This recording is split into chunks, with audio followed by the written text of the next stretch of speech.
Good evening.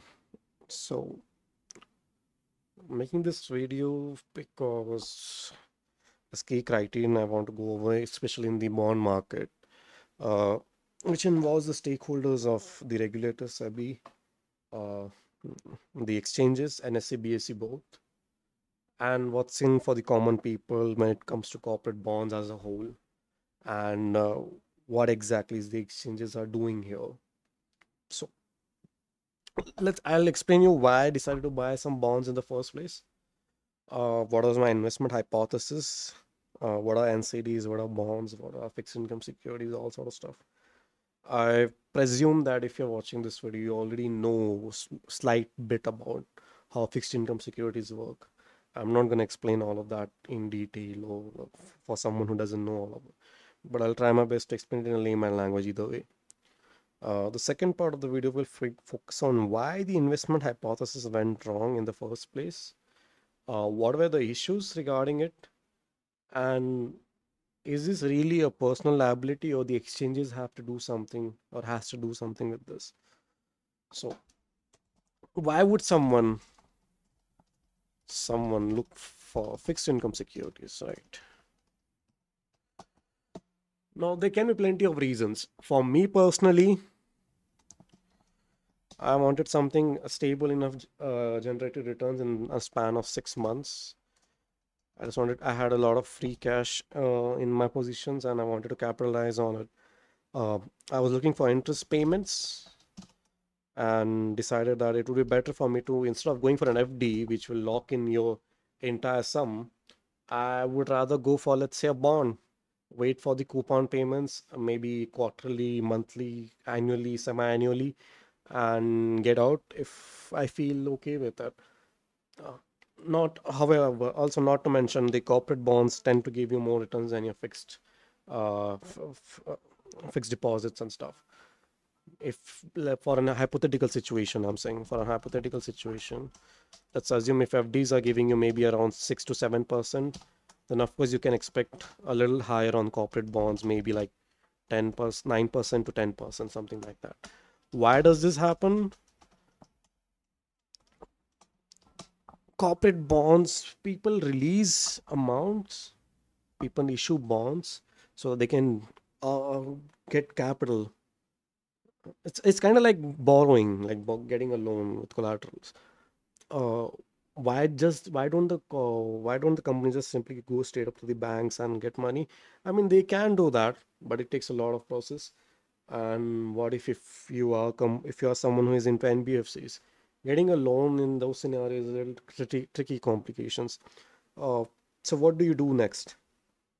Well, maybe you can build tranches of fixed income securities which you have, and with that collateral you can push it on the corporate bonds market on a significant or a small interest payment on it while you secure your funding for your capex, or it can be for anything whatsoever.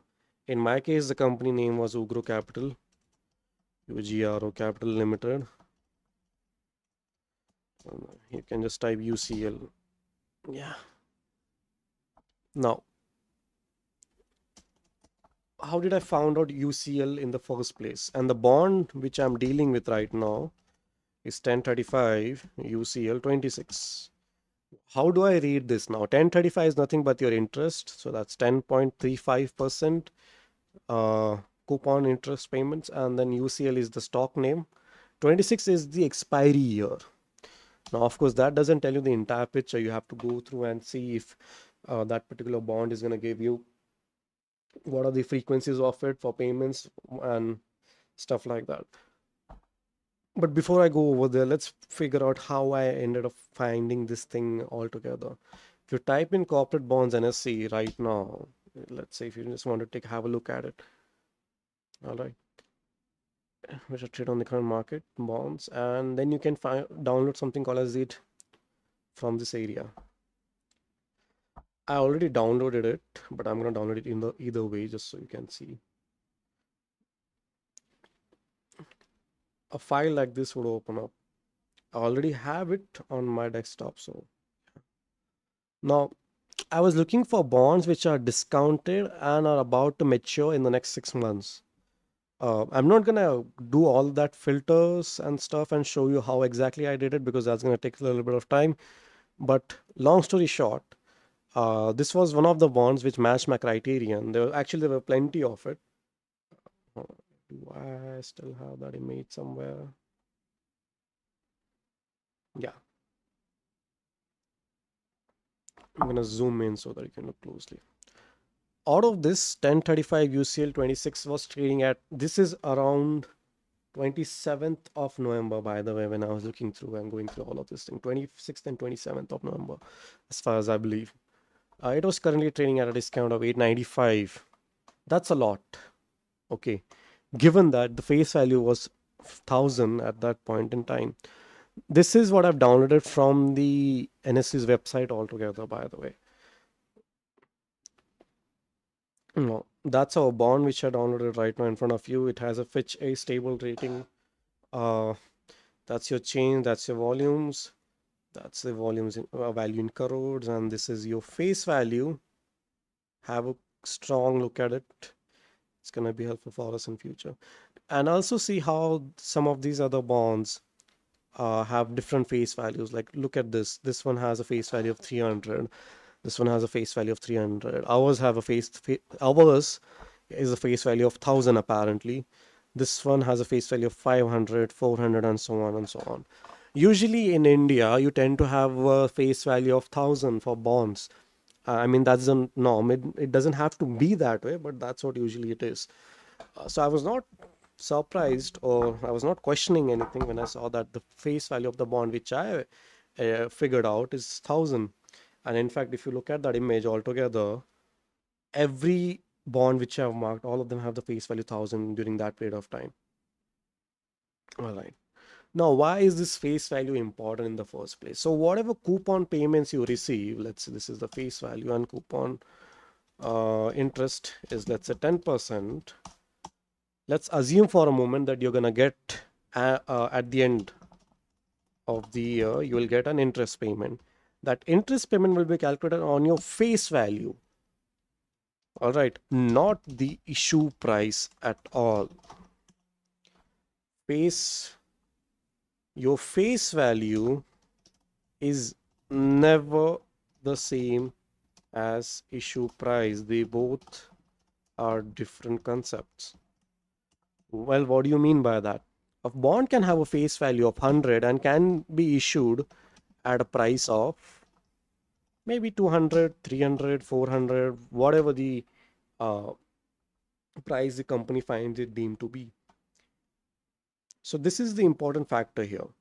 Now, if during that period of time when I found out about this bond, let's do a simple calculations for now. That's 895,000. All right. I'm going to type it on somewhere. So during that period of time, this was 895. So according to me, when I'm going to example. What happens at the redemption? Let's take a look at it before I explain you the investment hypothesis. What exactly is redemption and what's going to happen on that date? See, when you pay or issue, when you pay for those bonds, when it is issued, there's something called as an expiry. For us, that expiry is 27th Feb, which is in 2 months, 2 months and few days. Sorry.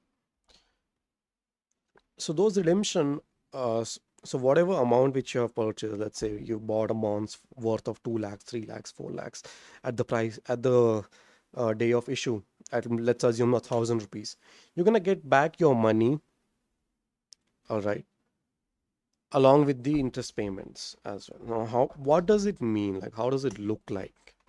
I'm gonna draw it out so it looks easier to explain.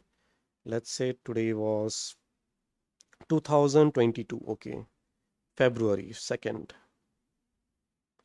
The bond was issued at 1,000. You bought it at 1,000. Maybe you bought like 2 lakh worth of quantities. All right, that's your value. And during this, let's assume it's a semi-annual bond. Okay, what does it mean? You're getting interest payment and semi-annually. That is after 6 months. After 6 months, then your next year will start. So 23, 6 months, 6 months. Then your next year will start, and maybe this is the expiry year for us. Let's just assume for now. So you'll get your two. lakh which you have invested plus, so your 2 lakh invested plus your coupon payments get added up here. So essentially you earn your principal amount back plus your coupon interest payments. That's what the theory says. Now, the theory also says that as a bond is about to be reaching its maturity price, all right, hold on 6.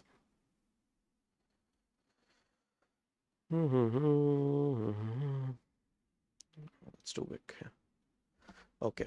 So as a bond is about to reach its maturity price, sorry for saying it expiry, uh, let's say it was issued at 1,000, maybe it can be traded. It can go up and down whatsoever. That can depend on the NPAs the bond have, or the NPAs the bond generated. NPAs is nothing but non-performing assets because these bonds are made up of loan books. I'll explain you how it looks like later, but for now, that's what you have to keep in mind. It can go up to 1,121 rupees. It can go up. It can go below to 780 rupees. If it goes below your issue price, we call it as a discount. If it goes above your issue price, we call it as a premium, like buying a bond in a premium, buying a bond for discount. Uh, but how, anyway, when you're about to reach your maturity, the price of the bond tends to get equal to the face value because that's the actual value of the bond is, right? During that period of time. That was also my investment hypothesis. During that period of time, the price was 895. I expected the bond to reach the price of 1,000 in the next 2 months and 26 something days.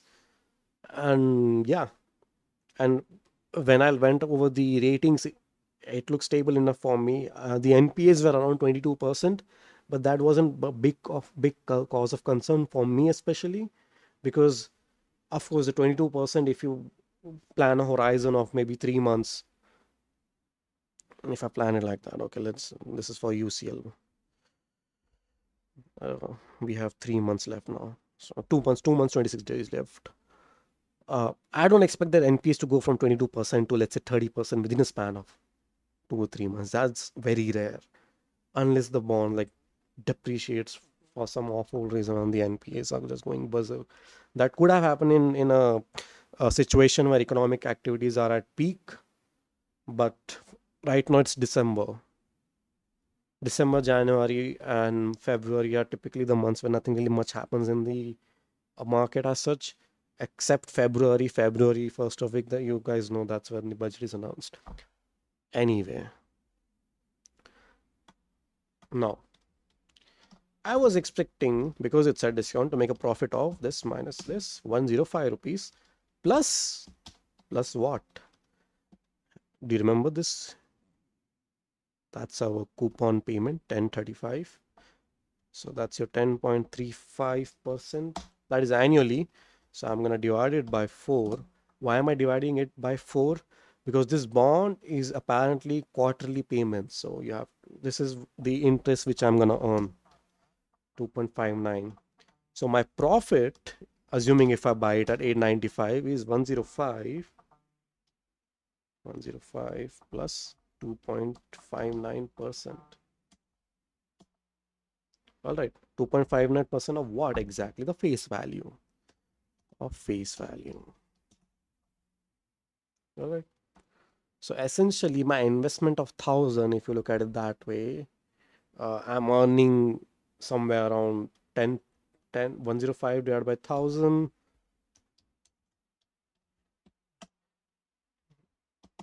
10.50% plus your 2.59%. So I'm going to add it up as well. 2.59%. That would have accounted for 13.9% returns in 2.5 months. Sounds amazing, right? That's exactly what I thought as well. Just sounds too good to be true. But then again, bond market in India is Indian bonds, I would say, and the market are so underdeveloped that I believe this is possible. A situation like this is possible, where market efficiencies are not really working well. to the point that you can encounter phenomena like that. And it does happen. Maybe I just got lucky. Maybe I found something which others were not really looking at. Because it's so underdeveloped, you can move the entire bond with just 100 or 200 volumes. At one point, I was moving the entire bond into my favor uh, with just a capital of 3 to 4 lakhs. That's all you need. 3 to 4 lakhs is enough to move the entire bond prices because they are so damn illiquid. Anyway, I wasn't worried about liquidity issues. Why? Because I thought I'm gonna hold it till maturity and the company will pay me back my 1,000 rupees, which they have to, and then plus whatever the interest payment is, right? So of course I went in with the mentality that I'm gonna hold till expiry. So sorry, till maturity, sorry. Yeah. That was my investment hypothesis was. Keep in mind, all of this is on the basis of what I found on the NSE official website itself. Now, NSE conveniently would tell you that this disclaimer, by the way, this information provided hereby is a general information while reasonable care has been taken to ensure that contents are not untrue or misleading. They basically don't accept any liabilities whatsoever for any direct and consequential loss, including without limitation any loss of profit or reliance arising from reliance on this information. All right. Now, I believe this with this second part of the disclaimer, I agree with it. With the third part of the disclaimer, I agree with it. The first part of the disclaimer, I don't agree with it. It's like saving yourself from legal hassle because you are a stakeholder in this entire market. These bonds are traded at your exchange. And I'll tell you why I'm upset with NSE and not BSE in this scenario in a moment. But let's head over to the chart itself. Why not just look at the chart? 27th, yeah, I bought it at 26th, 27th, as far as I remember, somewhere around here. My buying price was around 850. Now, if you look at the chart closely, something weird has been going on with this bond. It was issued at a premium. Okay, that was our issue. Went down, was hovering around 1,000 for quite some time. This is typical behavior of bonds. Nothing fascinating or nothing crazy in that. It went down up to 400, 440. I believe the reason for this because of the interest rate cycles and the NPA, which were increased in this particular bond. And then it started going up. Now you might think, okay, of course it should go up, right? Because your face value is around 1,000 and we are about to reach our, what do you say? Expiry, sorry, maturity. Keep saying mature, expiry all the time. So we are about to reach our target of 1,000 anytime soon, right? That's what you would assume. But what if I tell you that your entire calculations of face value is absolutely wrong? The actual face value is around, hold on, where's 125? Yeah,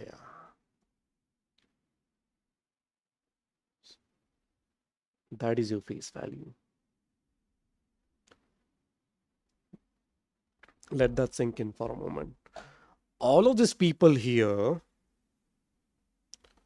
are assuming for the fact, or at least I believe are assuming that the bond is going to redeem back at 1,000 after a certain point in time.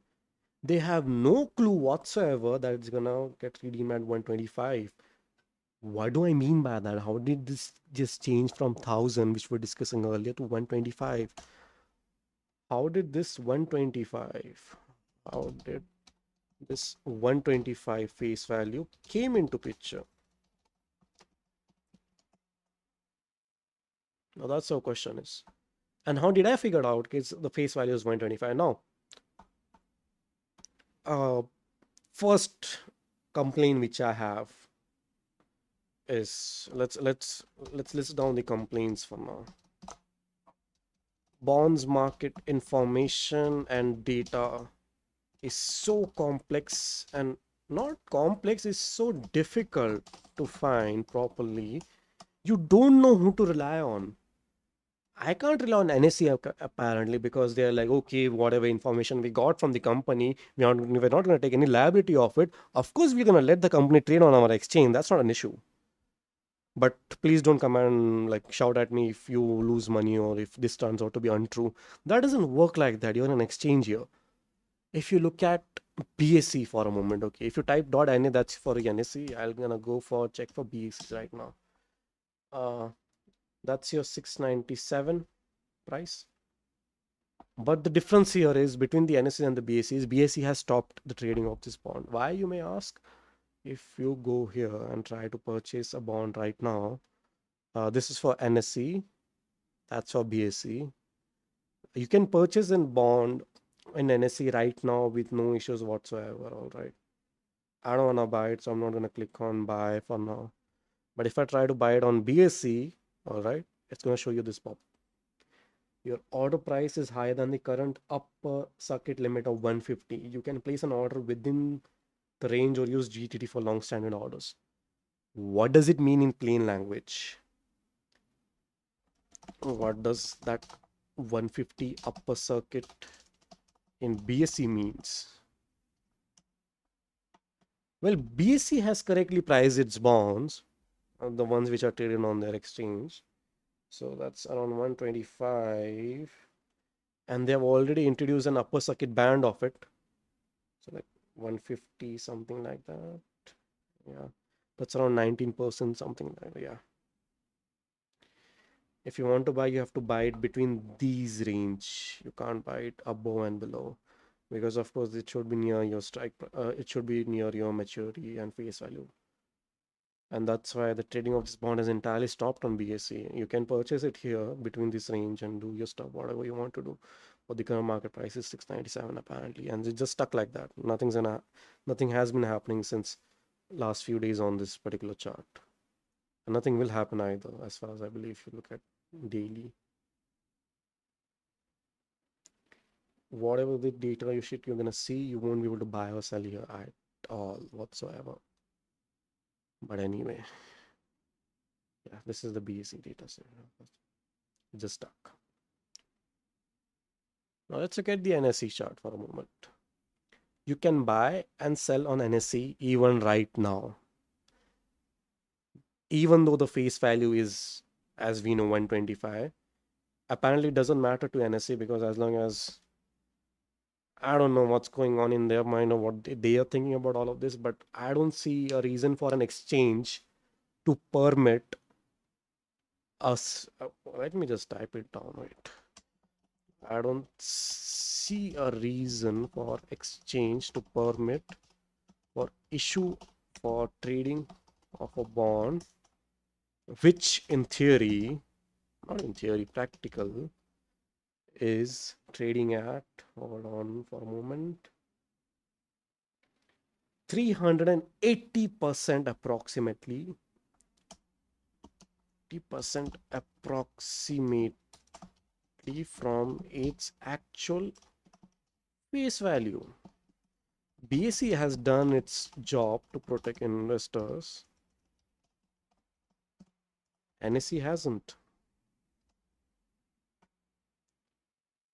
And this is like quite the comedy show here. But anyway.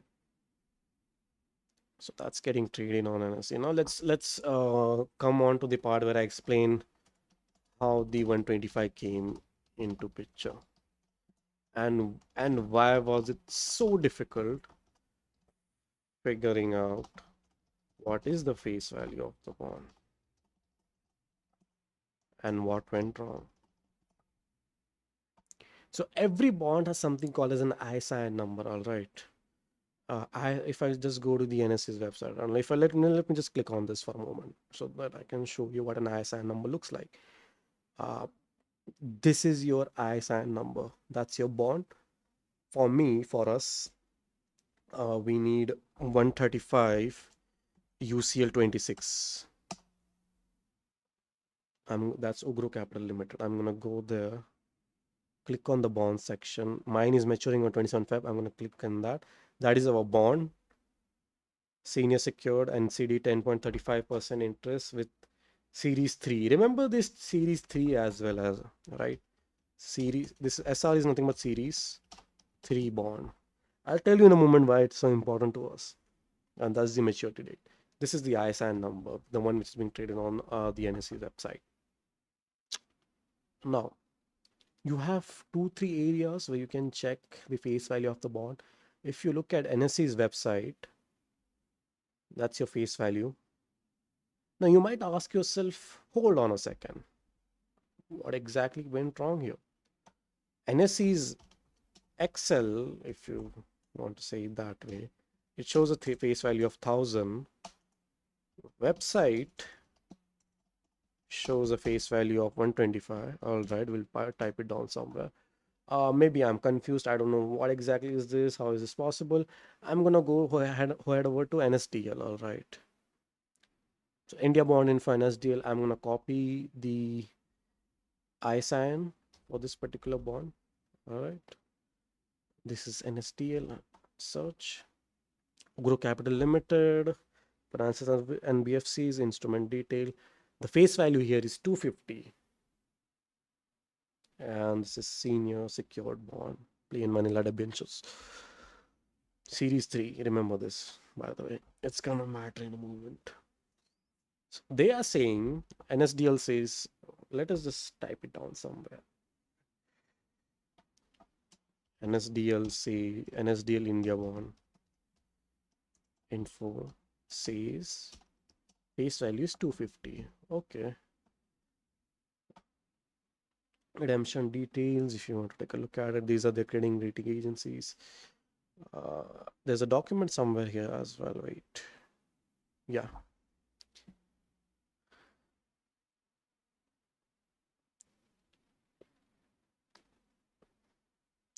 These are what the bonds and the instrument is made up of. You can go through a rating scheme and the fact sheet methodology and figure out how exactly these are rated. I'm not going to get into details about too much like that. But long story short, we got a rating of A plus and A plus, A1, yeah, in most of them. So that's why we got an A Fitch rating. Liquidity is an issue. You can read this entire thing if you want. I'm going to highlight the, what is it called? The site, which you can just type down and get an. This is an extra, the amounts which I showed based on the ISIN, public NCDs and stuff like that. That's your primary analyst. In this entire thing, I could not figure out the bonds face value yet. I mean, it talks about the stuff which is going to get into this bond, but you don't really know what's happening here. Okay, so far I have checked NSDL, I have checked NSE's website, and I have checked NSE's Excel sheet. All right. Now, what else can I do? Maybe just type it down on Google and see. Maybe I'll go to TradingView. Let me just look at TradingView for a moment. What's the worst that can happen? All right. Okay, TradingView says that the face value is 1000. I know you're not supposed to use TradingView as a mechanism to figure out what the face value is, but you know what? Let's just do it for the sake of it. Let's just do that. I want to open it here. Outstanding face value, it says 1000. All right. So TradingView says 1000. Okay. Now there's a reason why I don't believe in TradingView, because coupon they say it's fixed, and like there's a minimum denomination and stuff like that. You don't really have to worry about it. But yeah, so as a normal investor who doesn't really know much about the bonds market, you have 4 different sources and very conflicting views as to what exactly is the face value of the bond is. If I look at render, that's it, 375 is they're saying is the principal. Okay, render says 375.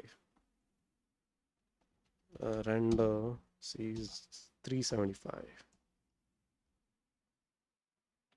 Irani Securities I have not talked about the, let me check. Uh, they're discussing about the BSE wala, but not really.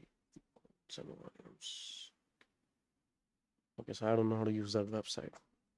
Let's stick Upstocks for a moment. Maybe Upstock has a better explanation to give. No, this is not this is not the, wait one sec. Something's wrong here. 1035 UCL 26. Okay, so I can't find that. I'll remove it for now. NSA India US Met Capital. Let's take a look at that as well. Sorry. This is the only one which was quite right in the explanations. That's your interest payout, which will happen on 125, 2.5%, something like that. Let me just do the calculation real quick in front of you guys. So our bond is 2.59%. Okay, 2.59 divided by 100 multiplied by 125 to 3.2375. That explains your interest payout. And this is the principal repayment you're going to get, 125. This was the only website which was correct. SMET, let's just type it out. SMEST, sorry. SMEST has mentioned the face value as 125. Keep in mind, all of this is for someone who knows a little bit about finance. If you're an average investor or someone who just watches CNBC when like while relaxing, I don't think you would even figure this out. What exactly is going on here? But anyway, no offense by the way. I'm not saying it in a way to offend anyone. Here, I don't know what's happening in this particular website. It looks like someone's project. But yeah, you get the issue I'm dealing with, right? I have so many sources and I don't know what the face value is. And I'm confused on to who to believe. Should I believe NSDL? Should I believe NSE's website? Or should I believe NSE's Excel? Okay. Now, now you might say, if you are so worried, why not just take a look at the documents from issuer? So process, what happens usually in a layman term, okay, I'm going to explain in layman terms. When you have to issue those bonds, you have to fill in your paperwork and stuff, notify the exchange of what kind of securities you're going to be issuing, if it's an NCD, stuff like that, etc., etc., etc. So of course, there must be a filing as well to the exchanges, NSE and BSE. If you go to Ugro Capital, and I'm gonna go to investors relation for now, and then investor information, company's fact sheet. Wait, yeah, NCD disclosures.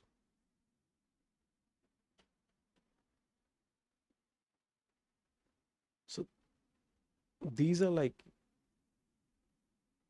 hold on a second. So companies they have a statutory and legal responsibilities to release all of this paperwork and stuff to the exchanges as well. For me, I could not find where the document is, honestly saying. I only managed to find out where the document is with the help of my friend, and we dialed back to the time when this bond was issued. That was 2 years ago. So this is 24, 27 February 2024. All right, 24. So you have to go through the archives of Ugro Capital, figure out where exactly is the bond, and then we would only able to find BSE Limited ka, what do you say, paperwork.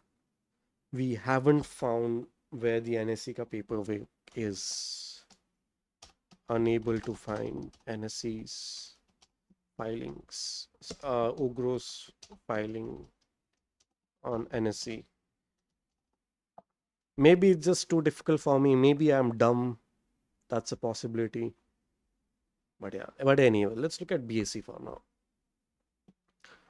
I'm gonna highlight it. Say allotment of NCDs. That's what the time they were issuing all of these projects. So redeemable NCDs, face value of 1,000 at par.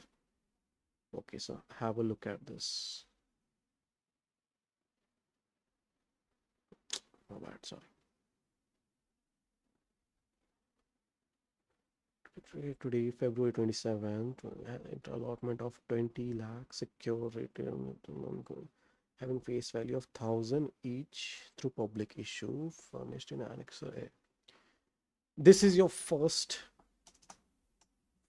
line says 1,000 issued, right? Issued face value of 1,000. Type of securities, stuff like that. Now there are series. Ours is a series 3. These series are classified on the basis of the months. You can say the tenure of the instrument.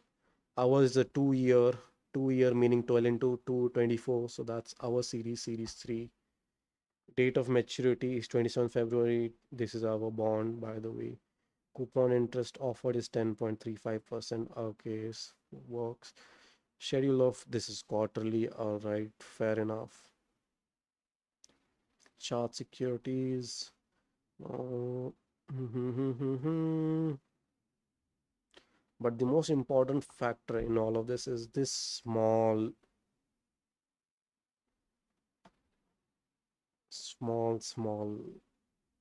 point. Details of redemption of debentures on which our entire hypothesis matters.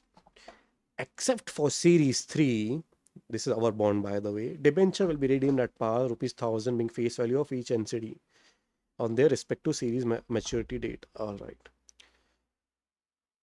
With respect to series 3, where principal is to be repaid on quarterly basis, relevant principal amount will be repaid on the same date of relevant month of each quarter from the date of allotment. Now,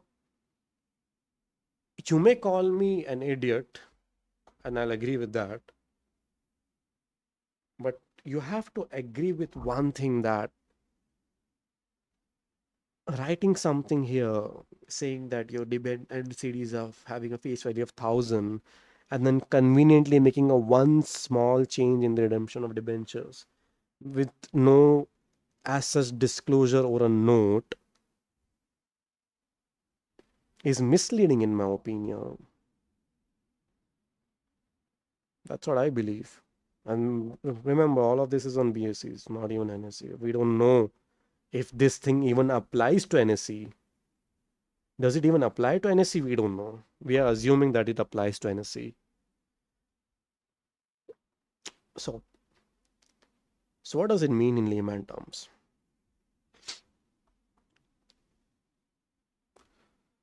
Our series 3 is bond. Do you remember I was talking about coupon payments like this? Well, you will not only get your coupon payment, you'll also get your principal, the amount which you have invested. So let's say you invested 8 rupees. Let's say. So you will on the first quarter you will get. So in 2 years there are how many quarters? 8 quarters, right? So you'll get 1 rupee here. 1 rupee plus the interest payment of 8%. So it will look. Let me just build the tranche with it. It will be much easier then. Assume you invested 8 rupees. There are 8 quarters. Quarter one, I'm gonna type it down. Wait, 2, 3, 4, 5, 6, 7, 8 quarters. Okay, and that's initially your face value is 1,000. That's what you issued at.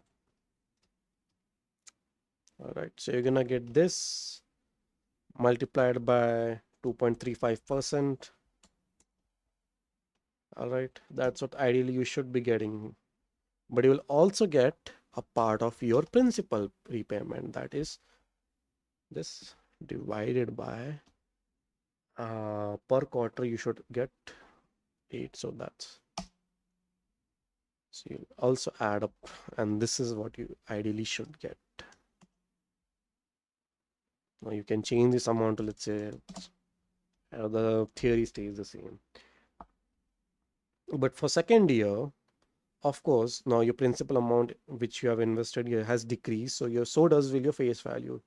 So instead of 1000, it will now become 1000 minus 125. Why 125? Because if you look at quarter wise, let's say 1000 divided by 8. Each quarter, the face value or the principal, as you want to call it, that's 125, 125, 125. And you're getting that amount back every single time. So you're getting 125 plus 2 point. Let me just type it down like this. You're getting 125 plus 2.59% of face value total. Here the face value total would be 1000. Here it's gonna be this minus that, and then so on and so forth and so forth and so forth. Below mentioned, yeah. 125 plus 2.5% multiplied by 1000, then 125 plus 2.59% multiplied by 875, and so on. So your graph is going kind of like this, I would say. So it issued at 1000, that was your face value, and now the last quarter, which is conveniently 27th Feb 2026, all of these payments have been done already. This is pending. Your face value is 125. That's your face value. So all of this has been paid before. But issue is, and for which I believe the reason why we all here right now, is it is so complex for an average investor to figure out what exactly is the face value. You have multiple sources, all of them claiming some different principle, none of them explaining their principal calculations whatsoever, not even NSE, by the way. It was so confusing to figure. And by the way, all of this is based on filings on BSE. I still don't know what they have filed on NSE. Did they file something else and said that on NSE this exception is not applied? You can your face value is 1000, and that's why people are buying. I don't know.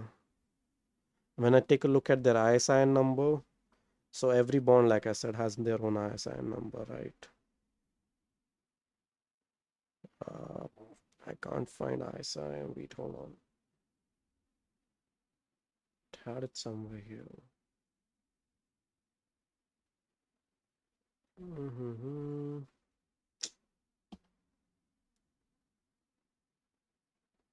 It had an ISIN number. Okay, yeah. ISIN number of NSE पे जो है listed on NSE.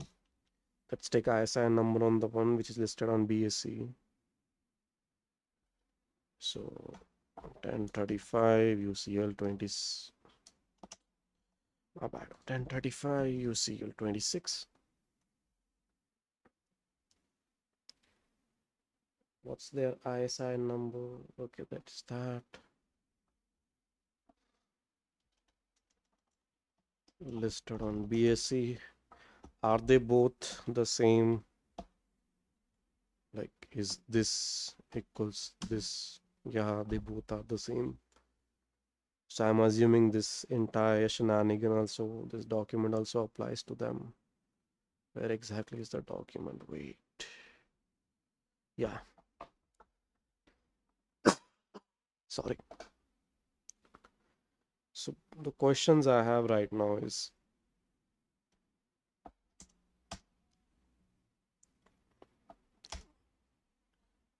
given the, let us delete this as well. Questions to stakeholders here.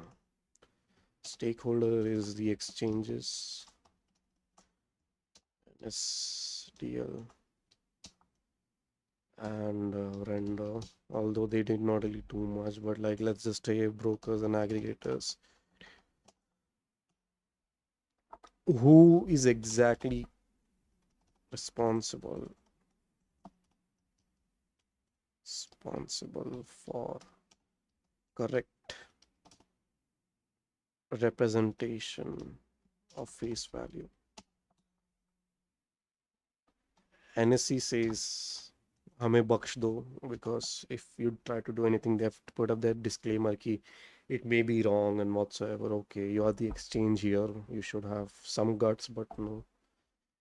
Unlike BSE, which actually did something to protect their investors. And this is still traded, by the way. This was trading even today. It fell like 19%, something like that. Some poor dude out here, this is not going to show you the order book, but I remember how it looked like in morning, are still buying. They're still buying this thing. Look at the quantity traded today. Out of these 200, 300 quantities, like individually mine alone, there are so many people who are still trading this, believing that at least I believe, is that they think the face value is 1,000, even though it is not. Face value is 125. Who's going to take the burden of this? Who will be responsible?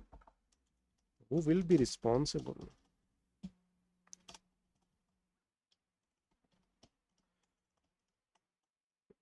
Why is there no streamlined place or process for me to figure out bond face value?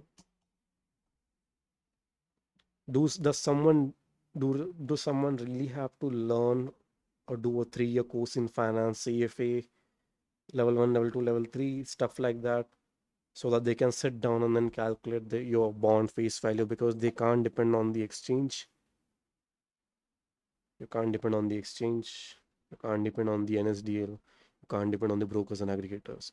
Because all of them are quoting something which you have no clue how they came up with. And you have to take a guess. You have to take a random guess. In all of this, some face value is correct. If 1,000, which the NSE Excel and all of this stuff say your trading view, if that is correct, then okay, you will make money. If all of this is correct, 250, 125, 375, how does your risk management systems will stay in place? Like if you do your calculation based on 375, you will lose money. If you do your calculation based on 125, why is this thing even being traded right now at 120? Why so much high? This is a premium of 300, 400% from the power value. BSE has stopped and already implemented their upper circuit on it. Why hasn't NSE done it? And then conveniently they can say and call it that they have no liability whatsoever. You guys have a liability, whether you like it or not, because you guys are involved in the stakeholdership.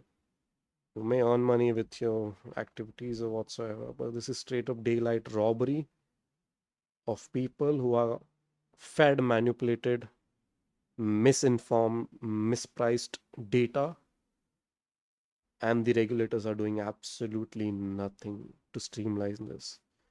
I still haven't been able to find one document from the NSS filing regarding this. It is just so complex. I'm not saying it's not there. It might be there. It should be there. But the website is and stuff is so complex, I can't even figure it out.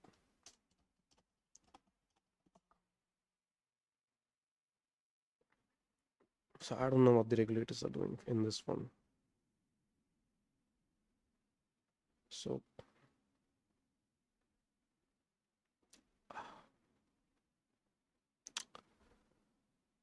I don't know what to do. This is not a rant. I mean, I lost approximately 1,33,000 today. I'm not making this video because I'm upset at you guys. I'm fine with it. I take accountability for my investment hypothesis and thesis and whatever you want to call it. I'm fine with the loss which I've made because I know I can make that. I can make 1 lakh or 2 lakh quite easily in the next few months. What about an average investor? Some poor dude has bought this at 633. They might believe it's gonna go up to 1,000. It actually did went up to 1,000, almost 1,000 in 17 November. Why? Who bought here? Who are these people who kept just buying here all the time? Why are they still buying here? Who in their right mind would purchase a security at a premium of 409%?